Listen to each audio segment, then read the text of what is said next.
새로 산 PC 부품에 이상이 생기면 당연히 AS 센터를 방문해 수리를 받아야 합니다.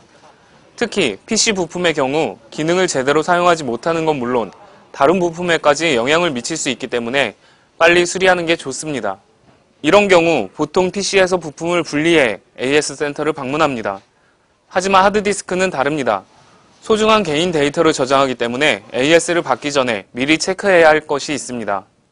인식이 된다면은 하드디스크의 중요한 자료는 미리 먼저 백업을 해 놓으시고, 그리고 제품을 이제 제거를 해야 되는데, 제거하실 때는 커넥터 부분 파손이 발생하지 않도록 주의를 하시고, 시리얼 넘버랑 모듈 넘버가 확인이 되면은 저희 홈페이지나 아니면 저희 이제 ARS 전화로 보증 기간이 아직 유효한지 확인하신 후에 저희 센터에 내방하셔가지고 AS를 받으시면 됩니다. 가장 중요한 거는 데이터는 저희가 저희 센터나 제조사에서는 책임을 지지 않기 때문에 항상 중요 데이터는 미리 백업을 해 놓으시고, 가장 중요한 부분이 백업입니다. 앞서 말한 것처럼 AS 센터는 하드디스크 내부에 있는 데이터를 책임지지 않습니다.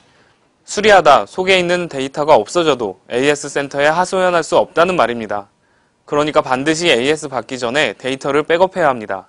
가장 중요한 것은 전체를 받아야 됩니다. 부분적으로 받았을 때는 자기가 필요한 것을 놓칠 수 있기 때문에 전체를 전부 받아놔야 좋고, 또 운용체계나 이런 상황에 따라서 백업이 전부 되나 안 되나 이런 차이가 있습니다. 인식이 안 되면은 보통 전문 회사로 바로 의뢰를 하는 게 좋습니다.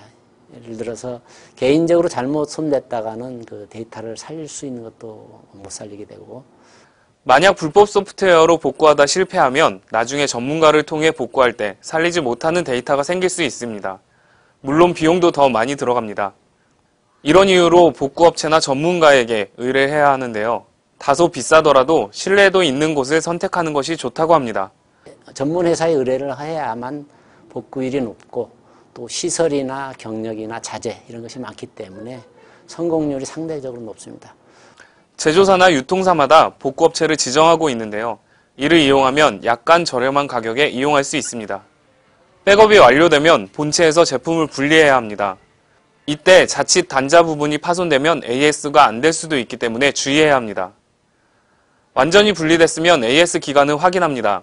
각 제조사 홈페이지에서 제품의 모델명과 시리얼 넘버를 넣어 검색하면 됩니다. 만약 기간이 지나지 않았으면 AS가 가능하지만 반대의 경우 서비스 혜택을 못 받을 수도 있습니다.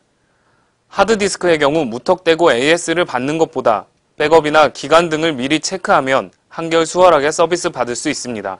미디어잇 한만영입니다.